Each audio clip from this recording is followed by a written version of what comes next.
Today we talk about getting pregnant at 50 and why the headline never tells you the one number that actually matters. I'm Dr. Mark Amols, and this is Taco Bout Fertility Tuesday.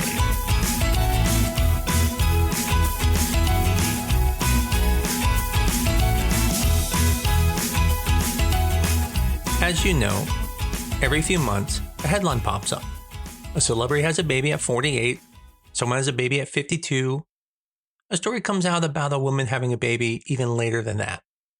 And almost immediately, patients think one thing. Can I do that too? And the honest answer is, maybe. But the better answer is, what exactly do you mean? Because pregnant at 50 can mean many completely different things. It can mean spontaneous pregnancy. It could mean IVF with their own eggs. It could mean embryos made from the past or eggs that were frozen when they were younger. It could mean donor eggs. It could even be a donor embryo. It could also mean a gestational carrier. Same headline, completely different biology. The headline tells you the age of the person holding the baby. It usually does not tell you the age of the egg. And in fertility, that is not small print. That is the whole book. So today, we're going to talk about getting pregnant at later ages, but we're not going to talk about it in vague, inspirational quotes. We're going to talk about the actual numbers. We're going to talk about IVF success by age. We're going to talk about how many IVF cycles it may take to reach a high chance of live birth. We're going to talk about miscarriages. We're going to talk about euploid embryos, and we're going to talk about age 45, 48, and even age 50 and above. And most importantly, we're going to separate what is possible from what is probable. Because in fertility, possible is where hope lives. But probable is where good counseling lives. And when you go through fertility treatment, you deserve both hope and math. Preferably in that order, because math first thing in the morning is a little aggressive. Let's start with the most important concept. There is not one biological clock. There are 4 clocks. The first is the egg clock. This is the one most people know about. As women get older, egg number decreases, egg quality decreases, and chromosome errors increase. The second is the uterus and body clock. Donor eggs can bypass the egg clock, but they do not make the uterus, blood vessels, pancreas, kidneys, placenta, or blood pressure younger. The third is the sperm clock. Most women who are more mature are probably with more mature men. And men do not get a free sperm pass. Sperm are made every day, but the factory still ages. And if the factory has been open for 55 years, there may be some weird wiring in the back. The fourth is the parenting clock. This is probably the toughest one to talk about, but it does matter. If someone has a baby at 55 or 60, we also have to think about the child support system, the health of the parent, and long-term planning. So when someone asks me, can I get pregnant at 48, my first response is not just yes or no. My response is, which clock are we talking about? Are we talking about your eggs? Your uterus? Are we talking about donor eggs? Or are we talking about embryos or frozen eggs from years ago?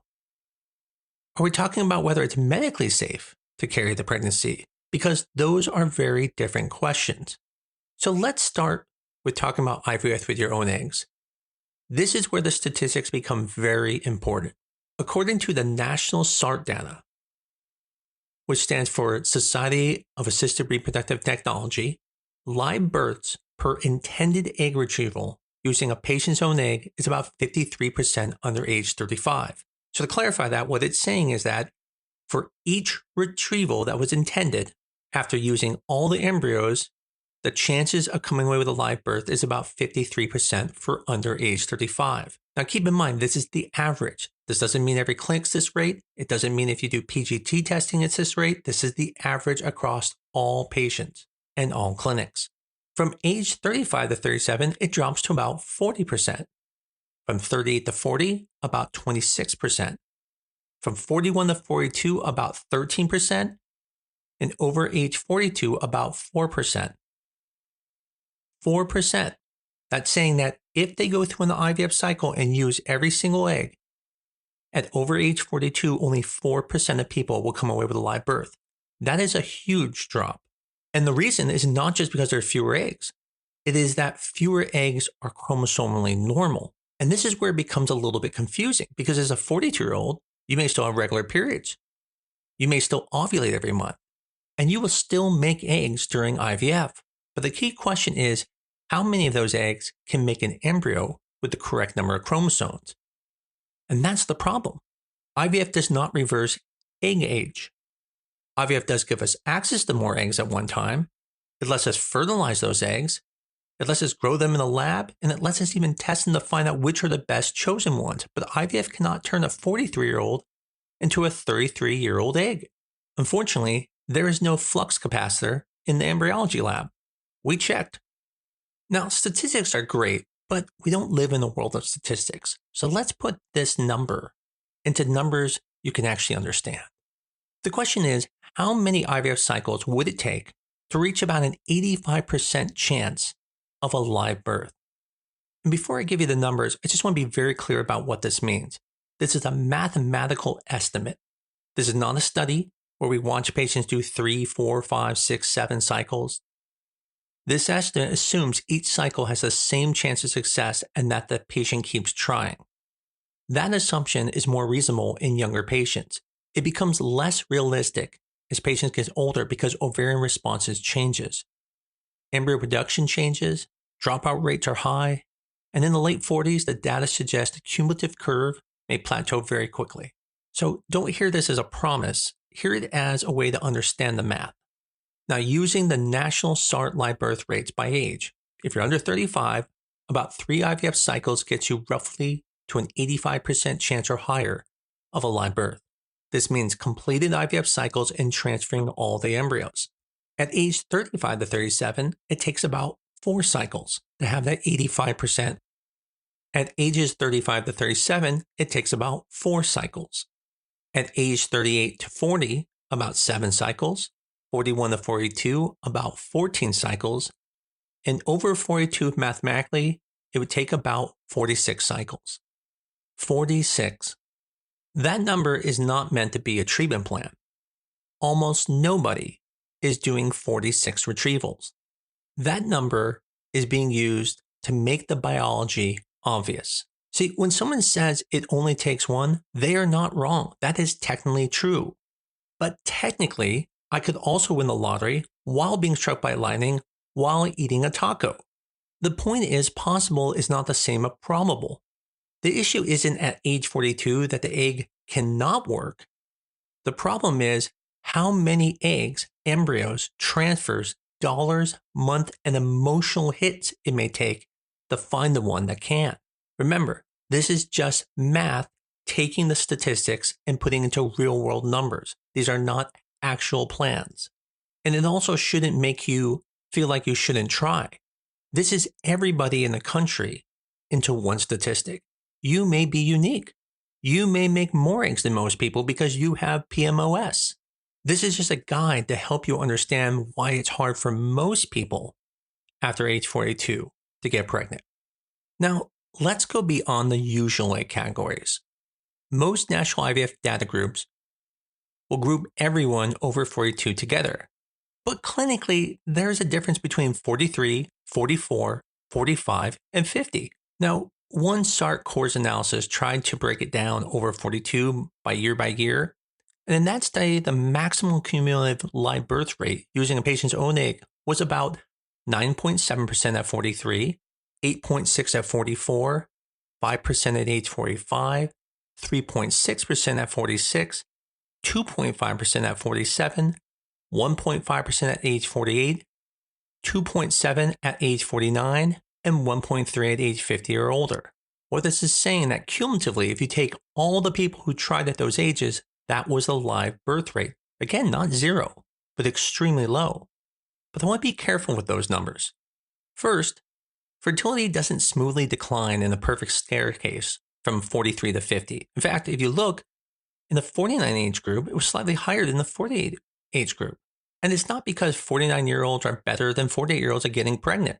It's because when you look at sample sizes that are very small and very low extreme rates, the numbers tend to bounce around and can be due to patient selection and other issues. The better interpretation is this. By the late 40s, autologous IVF success is near the floor. That means using your own eggs is a very low chance. As you've heard in my podcast before, by age 40, most people take 2 IVFs to be able to become pregnant.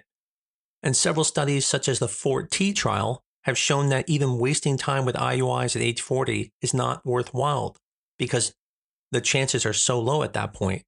What that SART analysis says is that for women 43 to 45, they had a better cumulative live birth rate than women 46 and older. But among women 46 and older, rate were not significantly different from each other. And for women 47 and older, the cumulative live birth rate appeared to plateau after the first cycle. Think of it like buying lottery tickets. Sure, you can buy one and have a chance, but by buying 2, 3, 4, or 5, did you really increase your chances statistically that much? The point is, in normal person language, more IVF cycles with your own eggs at advanced ages did not meaningfully keep building the chances up. In another study by Devisa and colleagues, they found a similar clinical message. In their single-center analysis, the cumulative live birth rate was about 7% for ages 42 to 43, but only about 1.2% from age 44 and above. The conclusion was blunt. IVF with your own eggs becomes essentially futile at 44 and older. Well, that's a strong word, futile. And I don't love that word when talking to patients because patients are not statistics, they're human beings. I don't use that word. I'll say things like, the chances are extremely low, and that may not be worth the cost or the emotional toll. But the reason that word gets used in statistics is because at some point, the probability becomes so low that continuing treatment with the same strategy may not be medically or emotionally reasonable. So for counseling, I would not tell a 50-year-old patient, you just need enough cycles. That's the wrong message. The honest message is, with your own eggs at age 50, live birth is not biologically impossible, but it is extraordinarily unlikely. I will always try because I think closure is important, but I'm also very honest. At that point, the realistic conversation usually shifts to things like donor eggs, donor embryos, or hopefully they have frozen eggs or frozen embryos from the past. The point is, case reports, which are just single studies, are not treatment plans. So you can see a single study saying that a patient at 49 got pregnant on her own or with IVF. Keep in mind, those are medical unicorns with PubMed IDs, not real treatment plans.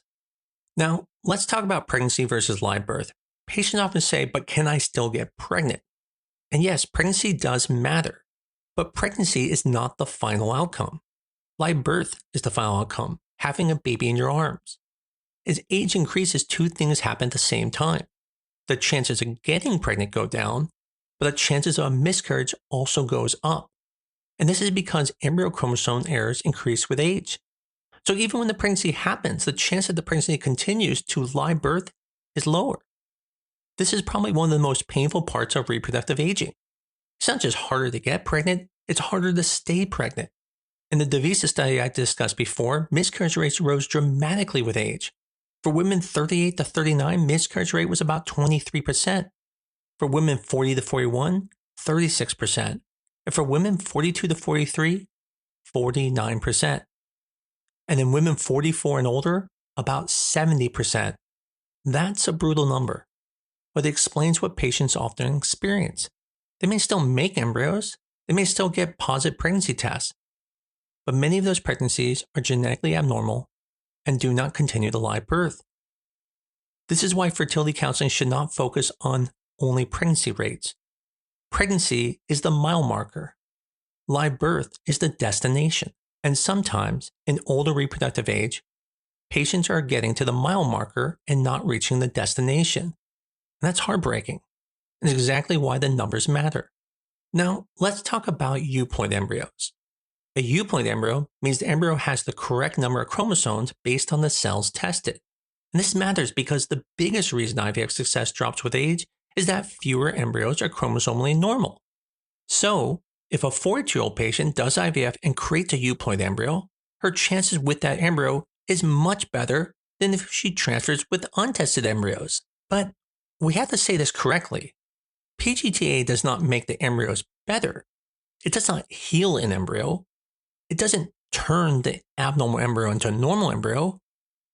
It is more like checking the label before you put the package on the truck. If the embryo is euploid, the transfer odds become more similar across age groups, but they are not perfectly identical.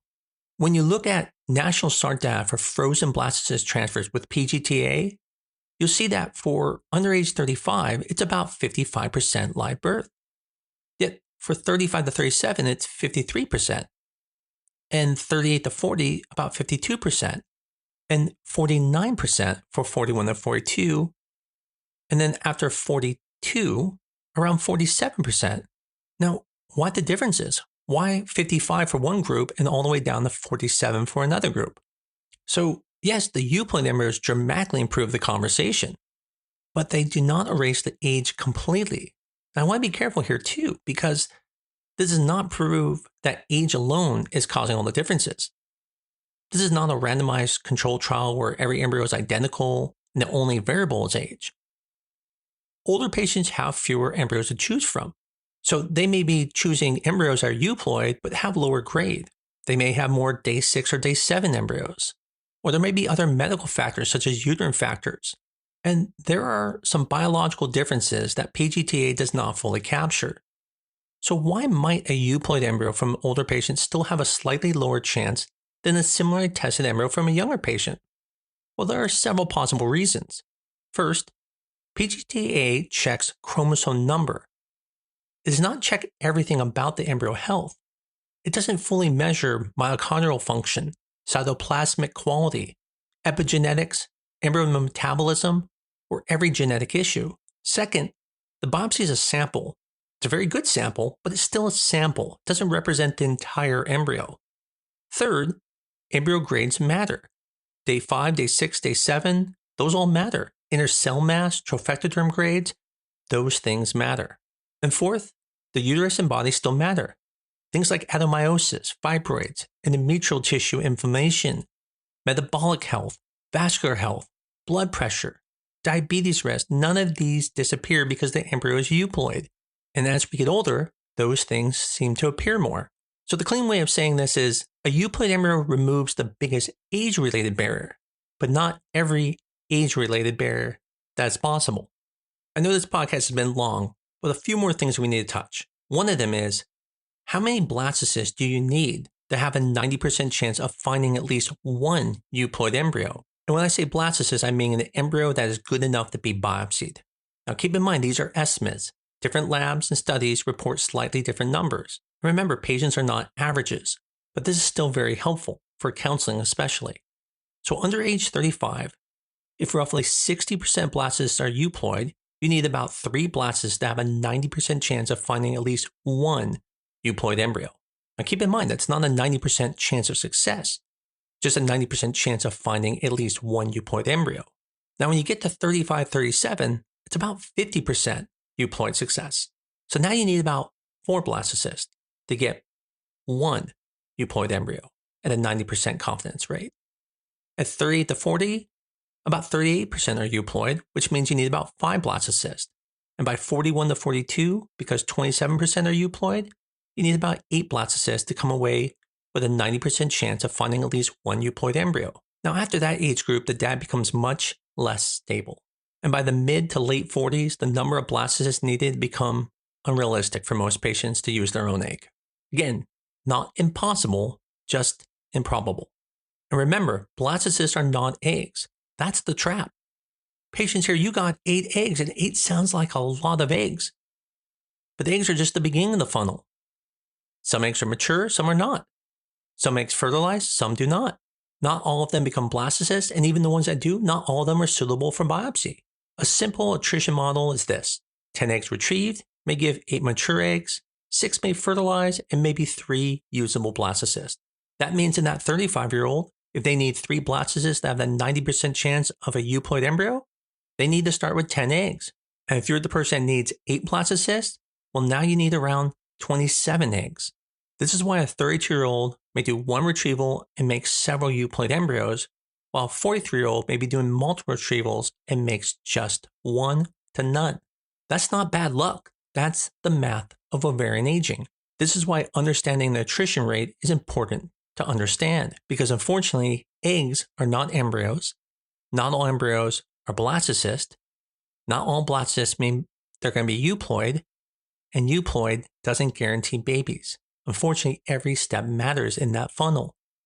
Now, here's the good news, and although it's not for everyone, let's talk about donor eggs. Donor eggs are one of the most powerful tools in fertility medicine.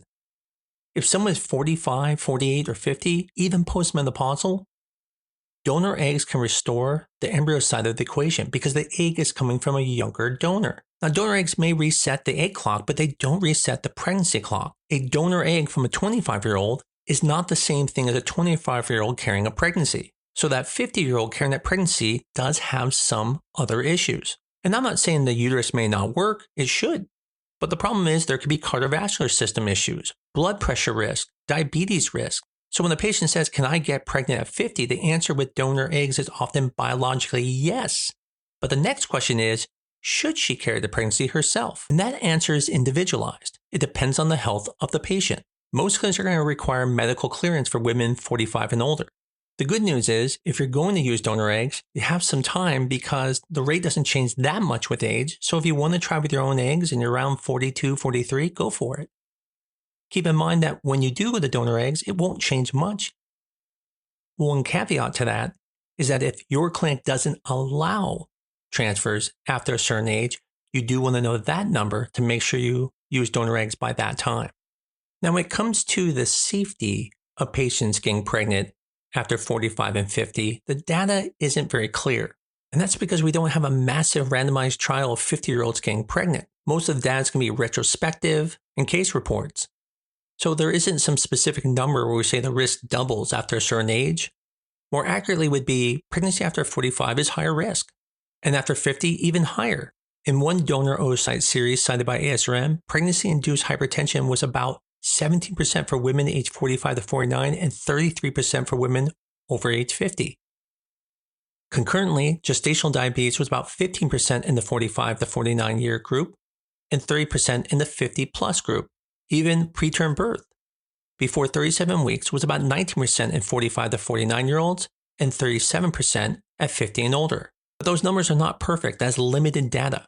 The point is there is risk, but we don't actually know the numbers enough to say it's definitely double. But it is reasonable enough to look at the patient and say if they already have blood pressure issues, diabetes issues, preterm labor issues, this may even be a higher risk situation. And at some point, a gestational care may be safer. This is not denying someone parenthood. This is separating the desire to have a child from the medical risk of carrying the pregnancy. And again, sometimes we forget about sperm. These men are usually older. And what we know is that as men get older, there is some issues that come with that, such as higher DNA fragmentation issues, de novo mutations that can occur in the DNA. Advanced paternal age has also been associated with things like miscarriage, stillbirth rates, autism, spectrum disorders. This is not to panic you. The point is, age matters for both women and men. And again, I'm sorry for the length of this podcast, but there's one last part to talk about. And this is the most uncomfortable one, the parenting clock. When someone has a baby at 50, 55, or 60, the question is not only, can we create a pregnancy? The question is also, what is the child support system? We're not asking, can the person become pregnant? Of course they can. And we're not even judging the desire to become pregnant. We've already talked about age-related risk. We've talked about miscarriage risk, medical complications, but we also have to think about the child's long-term support system. Who helps if the parent becomes ill? Who is the guardian if something happens? Is there family support or financial planning? This is not a discriminatory conversation. I'm not being biased here. I'm just saying the conversation should happen.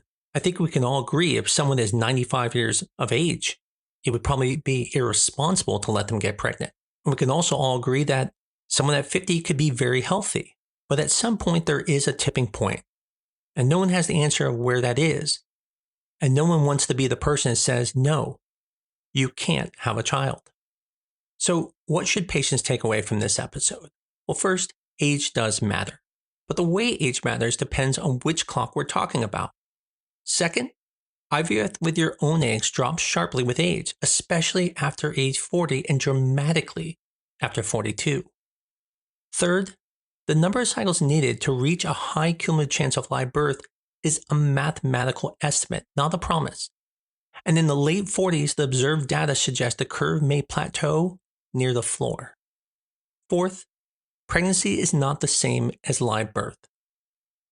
Miscarriages arises with age because chromosomal errors arise. Fifth, euploid embryos change the odds dramatically, but they do not make age irrelevant. Sixth, donor eggs can be incredibly effective, but they reset the egg clock, not the pregnancy clock. Seventh, age 50 with own eggs is not impossible, but the published cumulative live birth rate data suggests it's extremely unlikely. Eighth, men age 2. Sperm is not magical fairy dust with a beard. And ninth, later parenthood can be beautiful, but it requires honest planning. The biggest lesson is this: celebrity headlines are not fertility counseling. A headline may say she had a baby at 50, but the patient deserves the full story. You don't know, was it her eggs? Was it donor eggs? Was an embryo made earlier? You don't even know she carried the pregnancy herself. But when we answer those questions, we move the fantasy to medicine. The point is, pregnancy later in life is possible. Sometimes it's reasonable, and sometimes it's not. But every patient deserves counseling that is honest, data-driven, and compassionate. Not fear, not false hopes. Just the numbers, the options, and the truth. Because in fertility, hope matters, but hope works best when it brings a calculator. Hopefully you liked this episode. Again, sorry it was long, but there was a lot of data to go over. As always, I greatly appreciate everyone who listens to this podcast. If you find this podcast helpful or for a friend, please tell them about us and give us a 5-star review on your favorite medium. But most of all, keep coming back.